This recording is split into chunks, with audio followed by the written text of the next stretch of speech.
Assalamualaikum warahmatullahi wabarakatuh. Perkenalkan, nama saya Sofia Amanda dengan NIM 130 2021 0152 kelas C2. Baik, di sini saya akan mempresentasikan hasil kerja tugas 2 saya dengan mata kuliah pengujian perangkat lunak. Baik, langsung saja. Jadi, studi kasus yang saya ambil yaitu aplikasi Instagram. Eh, soalnya gunakan setiap tahapan dari teknik pengujian white box, dan yang kedua pilihlah dan analisa teknik pengujian black box. Jadi di sini ada tahapan untuk pengujian white box. Yang pertama yaitu ada testing path coverage atau pengujian jalur. Yang kedua ada testing condition coverage atau pengujian kondisi. Yang ketiga ada loop testing data flow atau pengujian alur data. Yang keempat ada testing atau pengujian loop. Eh, yang di sini ada testing loop. Dan yang kelima, control flow testing atau pengujian alur kendali. Dan yang terakhir, statement coverage, yaitu pengujian pernyataan. Baik, langsung saja. Yang pertama ada testing path coverage atau pengujian jalur. Jadi, berikut langkah-langkah singkat untuk melakukan path coverage pada pengujian white box pada aplikasi Instagram. Yang pertama ada analisis kode, yaitu pelajari kode aplikasi untuk menemukan titik keputusan, misalnya if, switch, atau loop. Yang kedua, identifikasi jalur, yaitu tentukan semua jalur yang mungkin berdasarkan percabangan dan perulangan dalam kode. Yang ketiga, rencanakan kasus uji, yaitu buat kasus uji untuk menguji setiap jalur yang telah diidentifikasi. Yang keempat, implementasikan pengujian, yaitu jalankan aplikasi sesuai dengan rencana pengujian dan uji setiap jalur. Yang kelima, evaluasi hasil, yaitu verifikasi apakah aplikasi berfungsi dengan benar di setiap jalur. Yang keenam, ada revisi kasus uji, yaitu perbaiki dan uji kembali jika ditemukan jalur yang belum diuji atau bermasalah. Dan yang ketujuh, dokumentasi, catat dan laporkan hasil pengujian. Selanjutnya, yaitu ada testing condition cover- coverage atau pengujian kondisi. Eh, jadi untuk pengujian kondisi ini yang pertama yaitu analisis kode, yaitu identifikasi semua kondisi logika, misal if atau switch. Dan yang kedua, identifikasi kondisi, yaitu tentukan setiap kondisi boolean dan dalam ekspresi logika. Yang ketiga, rencanakan kasus uji, yaitu buat kasus uji untuk menguji setiap kondisi dengan hasil true dan false. Yang keempat, implementasikan pengujian, yaitu jalankan aplikasi dengan skenario uji yang mencakup setiap kondisi. Yang kelima, evaluasi hasil, yaitu verifikasi bahwa setiap kondisi diuji dengan benar. Yang keenam, revisi kasus uji, yaitu tambahkan atau ubah kasus uji jika ada kondisi yang belum teruji. Dan yang ketujuh yaitu dokumentasi, catat dan laporkan hasil pengujian. Kemudian ada testing loop, yaitu atau pengujian loop.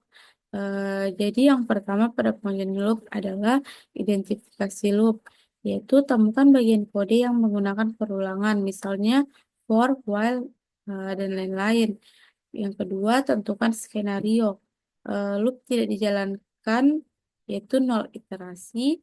Loop dijalankan sekali, 1 iterasi. Kemudian loop dijalankan beberapa kali, lebih dari 1 iterasi. Yang ketiga, rencanakan kasus uji. Buat kasus uji untuk mencakup semua skenario iterasi loop. Yang keempat, eksekusi pengujian, yaitu uji aplikasi untuk setiap skenario iterasi. Yang kelima, evaluasi hasil. Pastikan loop berfungsi sesuai ekspektasi.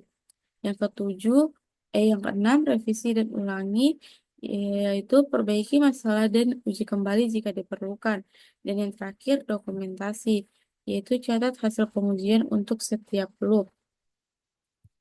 Kemudian, testing control flow, yaitu atau pengujian alur kendali.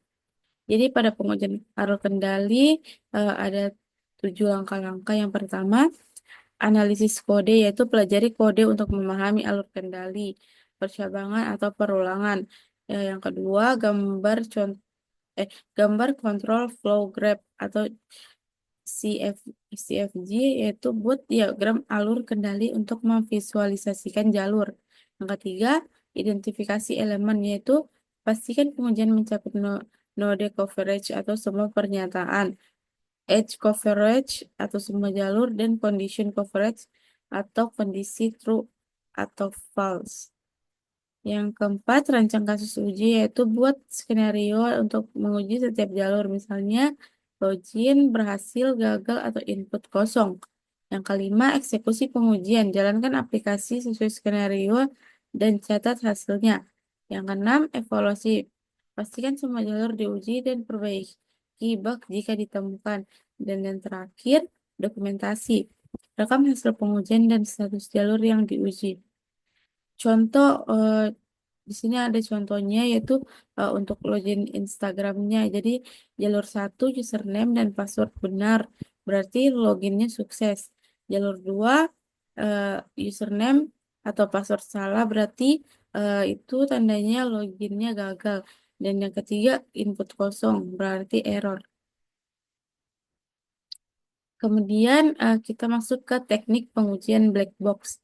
Di sini ada 4 tahapan. Yang pertama, equivalence partitioning, yaitu pembagian kesetaraan. Yang kedua, boundary value analysis, yaitu analisis nilai batas. Yang ketiga, decision table testing, yaitu pengujian tabel keputusan. Dan yang keempat, ada use case testing. Jadi untuk tahapan pertama yaitu equivalence partitioning atau pembagian kesetaraan. Jadi di sini ada 5 tahapan yaitu yang pertama identifikasi input. Jadi tentukan data input untuk fitur yang diuji seperti username atau password untuk login atau file untuk upload. Yang kedua, bagi ke kelas kesetaraan, yaitu pisahkan input menjadi yang pertama valid. Jadi kalau valid data sesuai format dan batasan. Dan yang kedua invalid berarti data kosong, format salah atau di luar batas. Yang ketiga, pilih kasus uji. Jadi ambil satu contoh data dari setiap partisi untuk diuji. Ya, dan yang keempat, eksekusi pengujian. Jadi jalankan pengujian menggunakan data dari setiap partisi. Dan yang terakhir, evaluasi hasil, yaitu pastikan hasil sesuai dengan ekspektasi, yaitu valid, sukses, atau invalid, gagal. Contohnya di sini ada fitur login. Kalau valid, misalnya username-nya dan passwordnya benar. Dan kalau invalid, misalnya username-nya kosong dan passwordnya salah. Jadi login hanya berhasil dengan input yang valid. Kemudian ada boundary value analysis atau analisis nilai batas. Jadi langkah-langkahnya yang pertama, identifikasi input. Jadi kita harus tentukan parameter yang diuji, misalnya panjang username, password, atau ukuran file. Yang kedua, tentukan nilai batas. Jadi ambil nilai di bawah, pada, dan di atas batas. Contohnya username 1 sampai 30 karakter. Satu, jadi bisa jadi 0, 1, 30, 31. Yang ketiga, buat kasus uji. Rancang skenario untuk setiap nilai batas. Yang keempat, eksekusi pengujian. Jadi jalankan aplikasi dengan input sesuai kasus uji. Yang kelima, evaluasi hasil. Pastikan hasil sesuai spesifikasi atau input valid diterima atau invalid ditolak. Yang keenam, dokumentasi, yaitu catat hasil dan perbaikan jika ditemukan bug. Dan contohnya di sini ada caption Instagram. Misalnya kita hanya bisa membuat caption maksimal 2.200 karakter. Jadi kalau misalnya kurang dari atau sama dengan 2.200 karakter bisa diterima. Dan kalau misalnya lebih dari 2.200 karakter berarti ditolak. Kemudian ada decision table testing atau pengujian tabel keputusan. Jadi langkah-langkahnya yang pertama identifikasi fitur dan kondisi. Jadi pilih fitur misalnya login, kemudian tentukan kondisi input seperti username valid, password valid, dan captcha valid. Yang kedua, rencanakan kasus uji. Jadi kita harus gunakan setiap rule untuk membuat kasus uji. Contohnya rule 1 semua valid berarti login berhasil. Yang ketiga, eksekusi pengujian. Menjalankan pengujian sesuai tabel keputusan dan catat hasil. Dan yang keempat, evaluasi dan dokumentasi. Bandingkan hasil aktual dengan tabel, catat bug, dan simpan laporan. Kemudian use case testing. Jadi langkah-langkah pada use case testingnya itu yang pertama identifikasi use case atau jadi tentukan fungsi utama aplikasi seperti login, unggah foto atau kirim DM.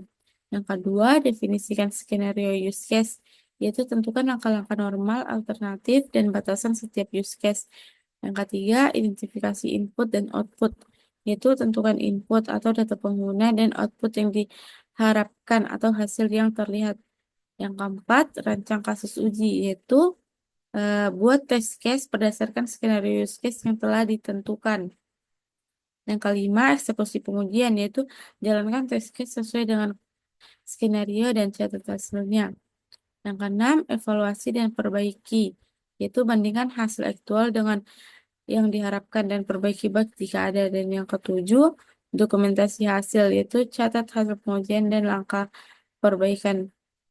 Jadi untuk contohnya misalnya use case login, jadi input username dan password valid berarti uh, loginnya sukses. Dan jika username dan password salah, akan muncul pesan error. Baik, itulah tadi hasil presentasi tugas 2 saya. Jika ada kekurangan, mohon dimaafkan. Wassalamualaikum warahmatullahi wabarakatuh.